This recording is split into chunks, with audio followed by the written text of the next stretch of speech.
Oi, Vitor, tudo bem com você? Tudo ótimo, e com a prof? Tudo bem.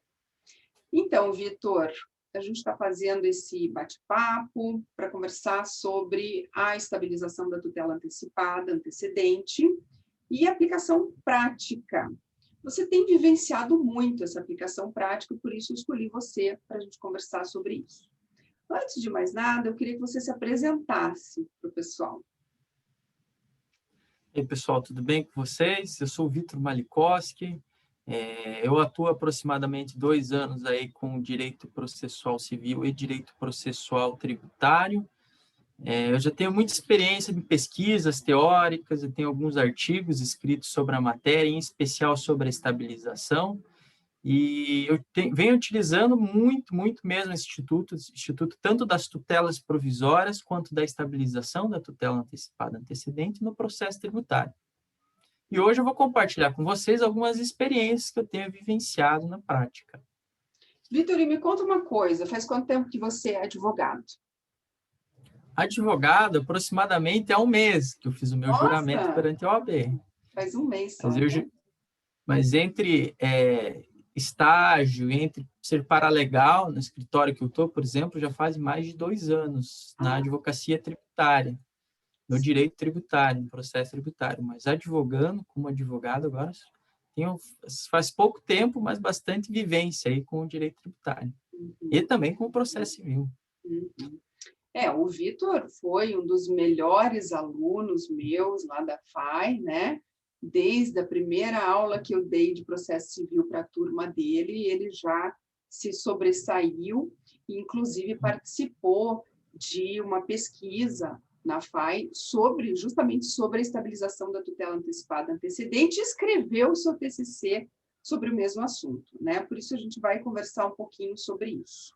Bom, Vitor, eu vou começar te fazendo uma pergunta bem prática, da tua atuação prática e da atuação do escritório onde você trabalha sobre o Instituto.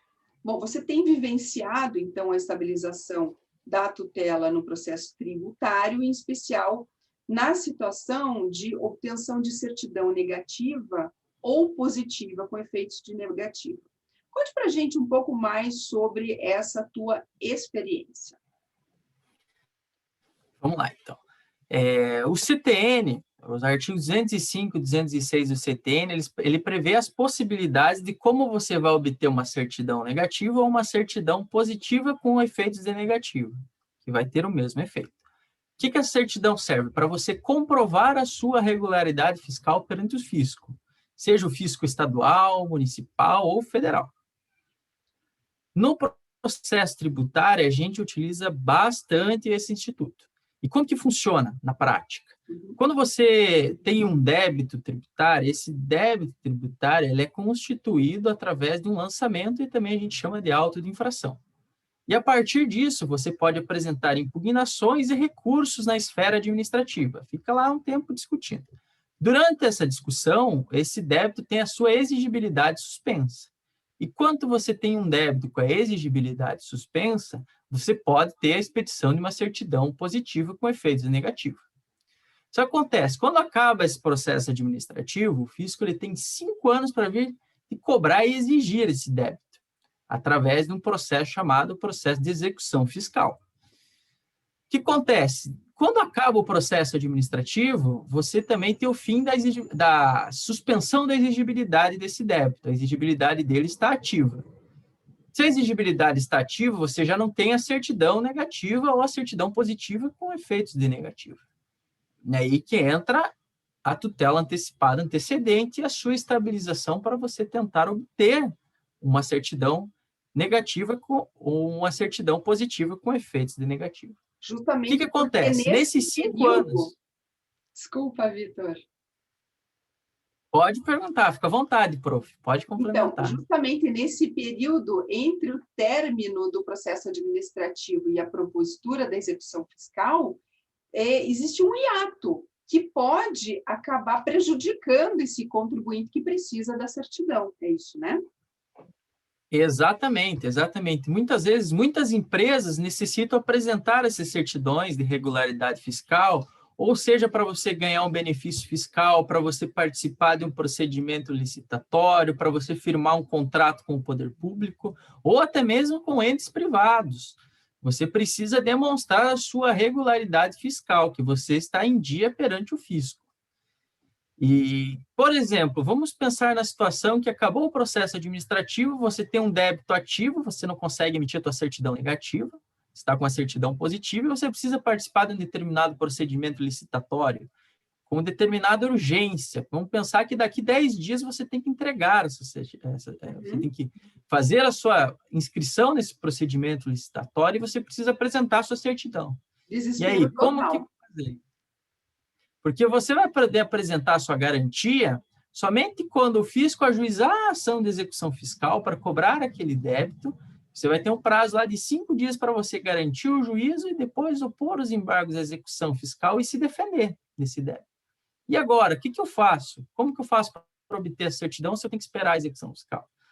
Tem a tutela antecipada antecedente para você antecipar essa garantia e obter a certidão de regularidade fiscal. Por quê? O que diz o CTN? Ele diz, se o débito tiver com a exigibilidade suspensa, lá no processo administrativo, ou se o débito estiver garantido, você pode obter a certidão positiva com efeitos de negativa, dizendo, você deve, mas você está garantindo essa dívida, está com o débito garantido. Então, você está regular perante o fisco. O que acontece? Você propõe a tutela antecipada antecedente e pedindo para o juiz o seguinte, juiz, eu estou garantindo o juízo, estou garantindo o débito, estou apresentando essa garantia, seja um seguro-garantia, uma fiança bancária, um depósito judicial, e pede, determine que a Fazenda Pública, que o fisco federal, municipal, estadual, expeça a certidão de regularidade fiscal porque o débito está garantido. E o juiz expede uma decisão liminar, concedendo a tutela e determinando que o fisco expeça a certidão. Caso o fisco não conteste, não recorra dessa decisão e cumpra, a decisão se estabiliza e o processo acaba por aqui, você consegue resolver o problema do seu cliente, obtém a certidão e consegue participar do determinado procedimento licitatório que a gente trouxe como exemplo. Vitor, e me conte uma coisa, o fisco, em geral, cumpre as obrigações, né, a decisão que determinou a expedição da certidão negativa? Cumpre, em geral, cumpre e não recorre? Muitas vezes, sim. Na grande maioria, sim, mas há situações em que ele descumpre da decisão por não concordar com a decisão, ou muitas vezes por falta de preenchimento de algum requisito pelo contribuinte. Muitas vezes ele tem outros débitos que impedem a expedição da certidão. Muitas vezes ele não trouxe o valor completo da dívida, o valor no seu montante integral dessa dívida. Quando o contribuinte, que a gente chama o sujeito passivo tributário, ele descumpre alguns desses requisitos, aí muitas vezes o fisco acaba se recusando a fornecer a certidão negativa, lá, a certidão positiva com efeitos negativos lá, acaba muitas vezes até descumprindo da decisão e realmente vem, ou ele recorre dessa decisão, ou ele apresenta uma petição informando os motivos do descumprimento da decisão e assim por diante. E você atua mais nas tutelas antecipadas antecedentes quando a Fazenda Pública Nacional é ré, ou você atua também nos casos em que a parte passiva é a Fazenda Pública Estadual e Municipal? É equilibrado e parelho, prof. A maioria dos débitos, como a gente tem uma quantidade muito maior de tributos federais, acaba sendo litigando na Justiça Federal perante o fisco estadual, perante o fisco federal. Mas tem muitas situações também que a gente acaba litigando contra municípios e estados na Justiça Estadual, perante os tribunais de justiça, perante os juízes de direito. Então, essa técnica tem sido utilizada tanto na Justiça Federal quanto na Justiça Estadual. Varas da Fazenda Pública Exatamente. tem sido adotada essa técnica, certo? E aí, como é que fica, Vitor, a decisão do juiz que extingue o processo quando a tutela é estabilizada, no que tange ao pagamento das custas e dos honorários de sucumbência? Esse é um ponto bem interessante e bem controverso nesse tema.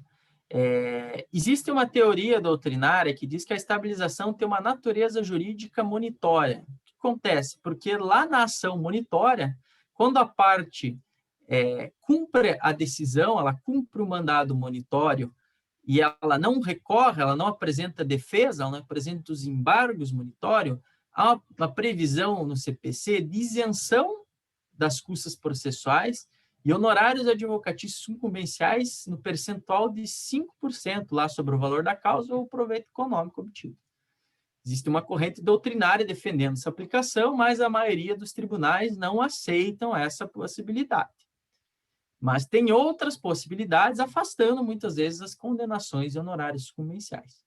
Por exemplo, o STJ já tem um entendimento consolidado assim na primeira e na segunda turma que analisa o direito público, analisa o direito tributário, que ele fala o seguinte: a tutela antecipada antecedente, as tutelas antecedentes, seja antecipada ou cautelar, ela tem uma natureza jurídica de incidente processual inerente à execução fiscal que vai ser ajuizada. Não havendo autonomia dessa tutela, que vai ensejar a condenação das partes em honorários advocatícios sucumbenciais, porque ela está ligada com a execução fiscal que está se garantindo o juiz agora, que vai ser proposta lá futuramente. Também há uma previsão na legislação federal tratando de União Federal, que prevê que quando a União Federal tiver uma situação dessa, uma propositura de uma ação, ela pode deixar de contestar ou recorrer, e com isso ela vai ter isenção nos honorários advocatícios sucumbenciais. Mas tem-se uma ressalva, por exemplo, aqui no TRF4, que analisa os casos da Justiça Federal do Paraná, de Santa Catarina e do Rio Grande do Sul, há uma previsão que diz o seguinte: se a União Federal não recorrer dessa decisão, não contestar, mas descumprir ou criar embaraços ao cumprimento, criar situações impeditivas e condicionantes ao cumprimento dessa decisão, ela será, sim, condenada em honorários advocatícios sucumbenciais. Por quê? Qual que é a finalidade do dispositivo? Que se estabilize a decisão, o processo seja extinto. Se estabilizou a decisão, mas o processo não é extinto porque a parte está resistindo em cumprir a decisão, o processo continua, porque a parte tem que ficar informando o descumprimento, o juiz ficar despachando, oficiando a parte para dar o determinado cumprimento, o processo vai se alongando. A ideia da estabilização, a finalidade do Instituto é a abreviação do processo. E com isso, esses precedentes visam afastar essas resistências que eventualmente venham a acontecer. Interessante. Eu até concordo com a teoria do professor Fred Didier e de alguns outros doutrinadores, no sentido de que a tutela antecipada, antecedente, a estabilização e a tutela monitória, elas formam um microsistema da tutela monitória. De qualquer forma, é muito importante conhecermos os entendimentos dos tribunais para que a gente esteja preparado na atuação advocatícia, né? Tanto no que tange a advocacia pública, quanto a advocacia privada, que vai atuar requerendo essa tutela antecipada antecedente, quando for o caso. De qualquer forma, veja que, se os tribunais acabarem se convencendo de que se trata de uma técnica monitória e determinarem a aplicação dos artigos que tratam da tutela monitória, isso pode beneficiar o réu também. Então, a estabilização da tutela antecipada antecedente, ela pode, além de beneficiar o autor, porque vai abreviar o processo, né? A parte não precisa de decisão de mérito para resolver a crise do direito material, vai também amenizar a sucumbência do réu, porque ele pode vir a arcar com honorários pela metade, né, de 5%, e não ter que pagar as custas do processo. Isso pode ser bem interessante, talvez os tribunais, no futuro, modifiquem o seu entendimento, mas, por enquanto, é bom a gente ficar atento, né? E até existem alguns doutrinadores que chamam essas sanções premiativas ao réu. O réu que encurtar o curso do processo pode ter uma sanção premiativa, que no caso, essa isenção de custas, honorários pela metade, ou às vezes não ser condenado em honorários. Vai depender de cada um da situação concreta. Mas é muito importante conhecer o entendimento dos tribunais, mas também ter o conhecimento doutrinário, para muitas vezes você saber diferenciar se a decisão está aplicando corretamente o instituto ou não, se ele está condenando você corretamente ou não, você ter os fundamentos para você eventualmente impugnar essa decisão, para você obter os honorários para si, ou para você afastar a condenação que você teve em honorários. É bem interessante se conhecer. Sim. Tanto o entendimento dos tribunais, tanto os argumentos doutrinários aí para você reforçar a aplicação ou afastar a aplicação. Sim, com certeza. A gente tem que conhecer e estudar muito para poder fazer a melhor aplicação para o cliente, né? Vitor, outra coisa super interessante que a gente pode conversar aqui é quanto a um questionário que você aplicou num estudo do PAIC, que é um projeto de apoio à iniciação científica da FAI, liderado por mim. Você e um colega, o Fernando Suchek, fizeram uma pesquisa com operadores do direito sobre o conhecimento deles quanto à estabilização da tutela antecipada antecedente. Conta um pouquinho para nós sobre essa pesquisa que vocês fizeram. Então, prof, conjuntamente com a prof, com o Fernando Suchek, quem eu já deixo aqui o meu agradecimento especial, a gente aplicou um questionário para juízes, demais magistrados, desembargadores, procuradores, advogados, promotores, para a gente verificar o entendimento deles sobre a estabilização da tutela antecipada antecedente. A gente aplicou várias questões, por aproximadamente 30 operadores do direito, e a gente separou alguns dados ali que eram muito importantes e muito relevantes para a gente. Por exemplo, ao conhecimento técnico do magistrado acerca do Instituto da Estabilização. E quando a gente foi aplicar esse questionário, quase 70% dos entrevistados concluíram que há ausência de conhecimento técnico dos magistrados sobre o Instituto. E, além disso, o número fica mais gritante quando a gente questionou. E os advogados e procuradores? Além de eles conhecerem a estabilização, eles dominam a técnica e a sua aplicação? O número foi mais gritante ainda. Quase 75% dos entrevistados entenderam que não. E assusta um pouquinho mais ainda quando você vê quantos aplicaram.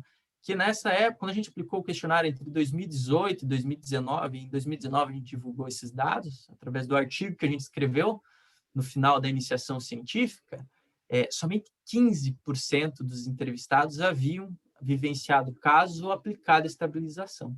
É um número muito baixo do instituto, que nem se podemos dizer recente, que é um instituto que está aí no CPC 2015 desde 2016, quase 5 anos de estabilização da tutela. É um instituto que não foi tão difundido, mas cada vez ele vem crescendo e se souber, se o operador de direito souber utilizar ele, souber bem utilizar, ele consegue resolver muitos dos problemas dos seus clientes. Muito bom, Vitor. Isso mesmo. Tem vários outros exemplos em que se pode aplicar a estabilização com sucesso, né? Aqui o Vitor nos contou, então, sobre o sucesso na aplicação da estabilização para obtenção de certidão negativa ou positiva com efeitos de negativa. Mas outras hipóteses também podem vir a surgir para aplicar o Instituto e resolver problemas corriqueiros de forma muito abreviada, muito rápida e, com certeza, menos custosa. Então, Vitor, te agradeço muito também. Mando um abraço ao Fernando Suchek, que deve estar assistindo a gente aqui, e muito obrigada. Eu que agradeço. Muito obrigado pelo convite e pela atenção de todos. Até mais. Até.